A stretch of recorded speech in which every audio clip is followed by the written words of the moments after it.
Hello student, welcome back to my channel Samrat Academy. Student, अगर आप मान लीजिए बोर्ड एग्जाम देने गए हो और हिंदी के पेपर में अगर आपको कुछ नहीं आ रहा है, बिल्कुल कुछ नहीं आ रहा है, समझ नहीं आ रहा है कि हिंदी के पेपर में क्या लिखूं, तो मेरे प्यारे बच्चों, ये वीडियो आपके लिए सबसे ज्यादा इंपॉर्टेंट है। आज मैं आप लोगों को बताने वाला हूं कि अगर आपको कुछ भी नहीं हिंदी में आएगा तो आप कौन सा ट्रिक लगाकर अच्छे नंबर ला सकते हो।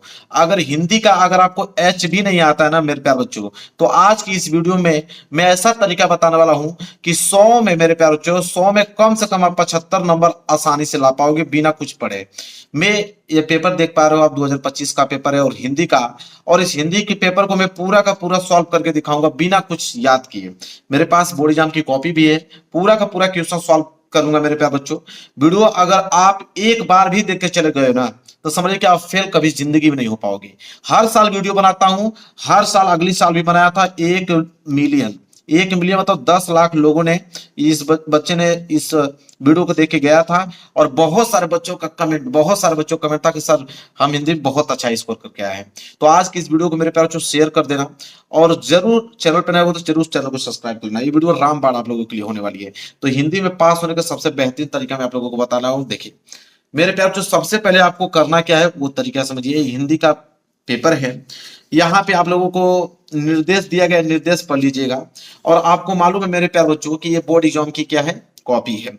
कुछ करने की जरूरत नहीं है, 2 ही पेन आपको लेके जाने हैं। मैं सब कुछ डिटेल में बता रहा हूँ। 2 पेन लेके चले जाना, एक स्केल लेके चले जाना। ये 3 चीज है अगर आपके पास, बस काम हो गया आप लोगों का।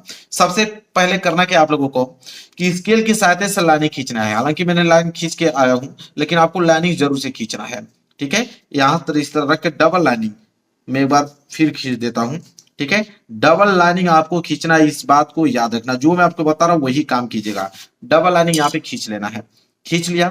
देखिए क्या होता है मेरे प्यारे बच्चों कि यहाँ पे सबसे पहले 2 कैटेगरी के प्रश्न आते हैं। 2 कैटेगरी के आपके प्रश्न आते हैं। कौन कौन से मैं यहाँ पे बताता हूँ। देखिए 2 कैटेगरी के प्रश्न आते हैं। एक आपका ऑब्जेक्टिव आता है, एक आपका सब्जेक्टिव आता है। दोनों का ट्रिक बताने वाला हूं। एक आपका ऑब्जेक्टिव क्वेश्चन आएगा करने के लिए, ठीक है, और दूसरा आएगा आप लोगों को सब्जेक्टिव क्वेश्चन, ठीक है, करने के लिए। अब ऑब्जेक्टिव क्वेश्चन का क्या ट्रिक है उसको पहले मैं बताऊंगा, इसके बाद सब्जेक्टिव क्वेश्चन लिख के बताऊंगा आप लोगों को। ऑब्जेक्टिव क्वेश्चन का मैं जो ट्रिक आप लोगों को बताने वाला हूं वो 100% जेन्युइन है मेरे बच्चों। ये नहीं कि ए रंग के चले आओ, बी रंग के चले आओ, सी रंग के चले आओ तो आपका काम बन जाएगा, नहीं, ये तरीका बताने वाला नहीं हूं मैं आपको। जेन्युइन तरीका बताने वाला हूं, ये तरीका काम भी करेगा। लिख के ले लो। देखो ऑब्जेक्टिव क्वेश्चन का तरीका, पहला कंडीशंस मेरे प्यारे बच्चों क्या है ऑब्जेक्टिव क्वेश्चन का, कि अगर आपको 4 ऑप्शन दिए होते हैं, option A, option B, option C और ऑप्शन डी। ऑब्जेक्टिव में यही होता है 4 ऑप्शन, इन्हीं 4 ऑप्शन में से कोई ना कोई एक ऑप्शन सही होता है।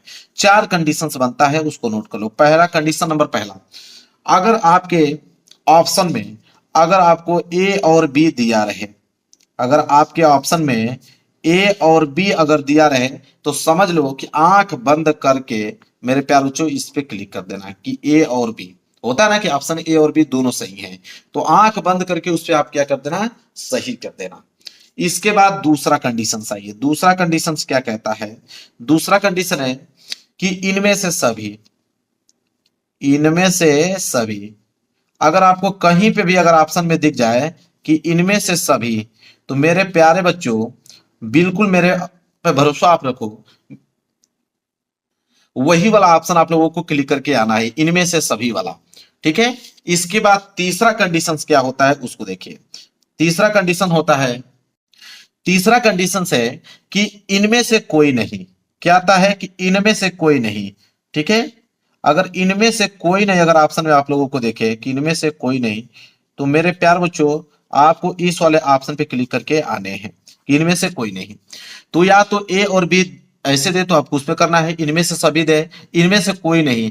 और एक चौथा मेरे प्यार बच्चों है कि अगर चारों ऑप्शन अलग अलग दे दे तब क्या होगा, कि ऑप्शन ए भी अलग रहे, ऑप्शन बी भी अलग रहे, ऑप्शन सी अलग रहे और ऑप्शन डी अलग रहे, और इन तीनों में से कोई ना रहे, तब क्या करोगे, वहां पे आप फंस जाओगे।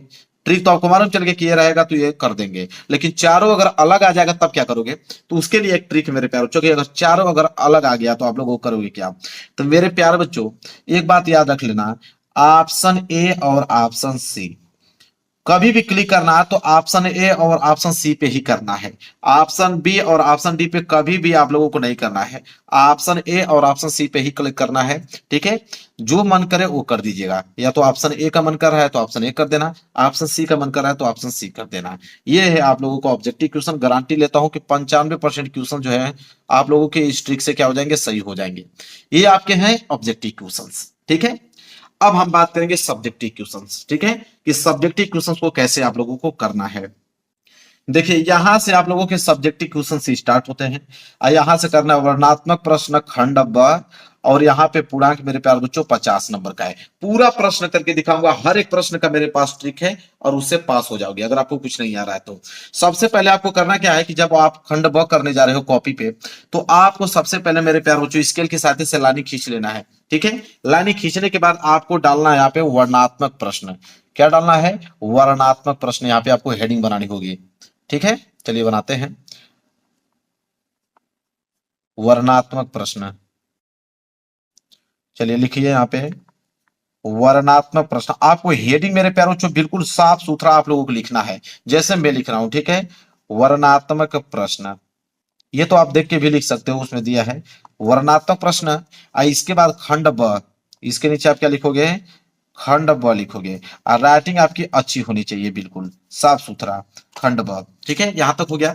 और इसके नीचे आपको क्या कर देना है, स्केल की सहायता से अंडरलाइनिंग कर देना, ताकि दिखने में क्या लगे, बिल्कुल साफ सुथरा दिखे। वर्णनात्मक प्रश्न खंड ब हो गया। इसके बाद प्रश्न उत्तर संख्या देखिए कौन सा है, तो यहाँ पे प्रश्न संख्या 21 है। तो आप यहाँ पे डालोगे, एक लाइनिंग छोड़ लीजिएगा। एक लाइन छोड़ने के बाद यहाँ पे डालेगा प्रश्न उत्तर संख्या 21। तो यहाँ पे आपको प्रश्न उत्तर संख्या 21 डालना है। ठीक है, राइटिंग में कोई आप लोग बिल्कुल अच्छे से घबराना नहीं है आप लोगों को। प्रश्न उत्तर संख्या 21, तो प्रश्न उत्तर संख्या 21 हो गया।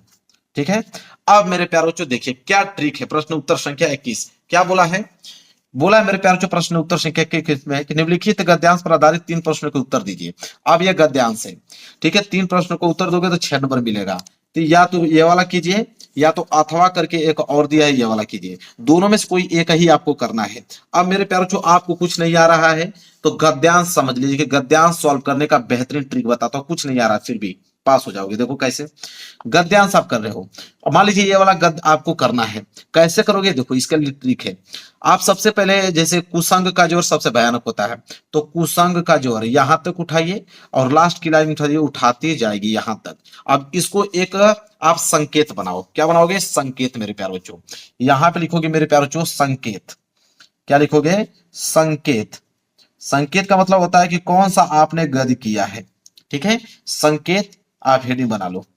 संकेत हेडिंग बनाने के बाद आप इसका शुरू का जो लाइनिंग था कुसंग का जोर, मैंने बताया जो कि यहां तक की लाइन उठा लो, कुसंग का जोर। ठीक है, इसको आप संकेत बनाने के बाद लिखो, ताकि एग्जामिनर को मालूम चल पाए कि हाँ कौन सा आपने गद किया है। ठीक है, इसके बाद मैं तरीका बताता हूं, 1 नंबर नहीं करेगा, इस बात की गारंटी में लेता हूं। कुसंग का जोर, अब पूरा का पूरा कुछ नहीं आ रहा है, देखो कैसे लिखता हूं, अभी आपको समझ में आ जाएगा। कुसंग का जोर और लास्ट में क्या था, उठाती जाएगी। लास्ट की लाइन थी उठाती जाएगी। इसके बाद देखिए मैं क्या ट्रिक बताता हूँ मेरे प्यारे बच्चों। ऐसा कोई ट्रिक आप लोगों को नहीं बताया होगा, पूरे यूट्यूब की बात कर रहा हूँ। उठाती जाएगी हो गया, ये आपने हेडिंग बना लिया। अब एग्जामिनर जब जाएगा वो देखेगा इस तरह का फ्रंट, बिल्कुल हो जाएगा कि टॉपर की ही कॉपी नंबर दे देगा। इसके बाद बताता हूँ क्या करोगे। इसके बाद मेरे प्यारे बच्चों चलिए पहला प्रश्न करके दिखाता हूं। पहला क्या है, प्रस्तुत अवतरण पाठ और लेखक का नाम लिखिए। पाठ और लेखक का नाम लिखना है, ए वाला। अब मेरे प्यारे बच्चों देखियो, अब आपको तो मालूम है ना कि किस पाठ से लिया गया